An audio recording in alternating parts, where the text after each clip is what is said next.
ariko negura ubuhamya bwa Roger nabuteguye araho byabaye ngombwa ko mpagarara nkarira nkagaruka noneho ari igice nagezemo ndarira ariko noneho amarira ari amarira y'umunezero ndavuga nibwo butumwa nanjye nzatanga ubwo butumwa bwatumye ndira amarira y'umunezero nibwo nzatanga icyo gice yakise uko mbibona ariko ndagira ngo dufatane urunana icyo gice nyite uko tubibona Roger turi kumwe uko tubibona Roger yagize ati ibihe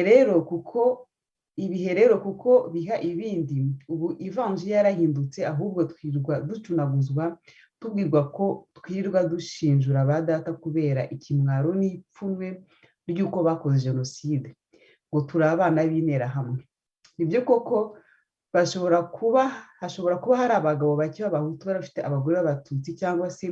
abagore b'abahutu bafite abagabo b'abatutsi bijanditse muri ayo mabi ariko si bose niyo mpamvu uwarenganwa akwiye kurenganurwa niyo kuko dufite ubutabera bugendera ku kinyoma no ku marangamutima aturuka bikomere cyangwa se urwango njyewe rero ibyo ndabirambiwe n'ibyo turabirambiwe ndakeka ko abantu bavuga ati ibyo turabirambiwe i Rwanda kuko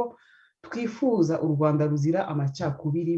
urwango uburyarya kuryana no kuryamirana twifuza u Rwanda ubyariyemo abyariyemo mubyariyemo tubyariyemo ndetse babyariyemo twarubyarira tukabarera kimwe kandi tukazabasiga ahazima hatarangwa amahwa ajumbana aterwa n'ivangura rishingiye ku kintu icyo ari cyo cyose cyane cyane ikiswe hutu twana tutsi dore ko ari cyo kituyogoza ariko kandi siniyibagije nanjye ndatera murye n'uturere twarimo ibyanduga na kiga byazanye irindi shyano navuzeho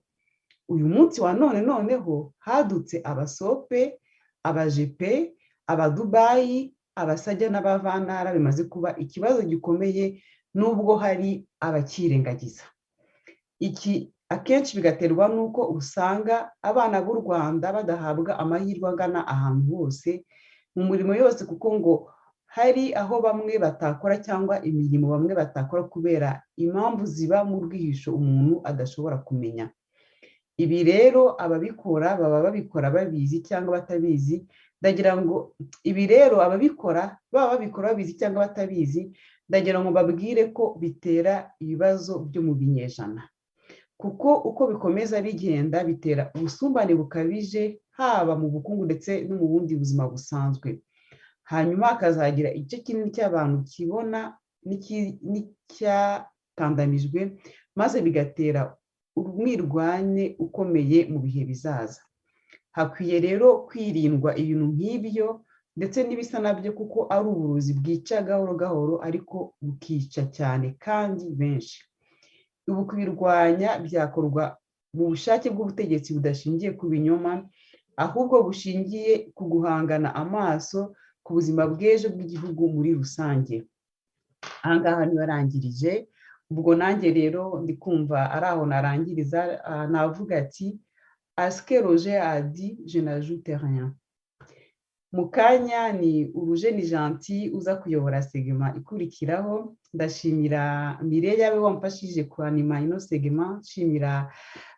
na tuyishimira Antoinette waje akamfasha no gukora special topic na Roger watanze ubuhamya mwe mwese mudukurikira muzagire iminsi mikuru myiza ya Noheli n'Ubunani ari ibintu Mireille yawe yavuze biri byo ubu ngubu kuko turacyakeneye amakado mu bitekerezeho na Antoinette wavuze ati araho twavuga mu buhamya bwacu nabona n'inkweto yaragifite ubu ngubu barebye mu kabati afite inkweto afite turacyakeneye amakado cyangwa ni abana bari mu mashyamba muri Kongo bakeneye ko tubaha ikintu rero muzirikane SOS Refugié na Bamukunde Foundation birimo biratugezaho ibikorwa byiza bakorera impunzi mubazirikane tugire ubumuntu dufashe abo bantu mu kanya rero ndasaba studio kudushyiriraho indirimbo ya Byumva Uhore. Ni indirimbo ivuga abantu benshi, reka mbareke muze kuyibona. Ngewe icyo gihe yaranyubatse, numvaga Byumva Uhore ntago nari muzi, ariko yarandirimbiye. Gusa icyo nagushyiraho amashusho arimo akenshi ni abana bagizwe imfubyi cyangwa ababyeyi bafite abana barimo barabaho ubuzima bw'imfubyi. Nihanganisha abatarimo kuko indirimbo yabaye ngufiya, ntabwo nashobora gushyiramo abantu bose, kandi koko imfubyi nizo nyinshi mu bana b'umuryango nyarwanda. Murakoze rero, ndikumva studio yadushyiraho iyo ndirimbo.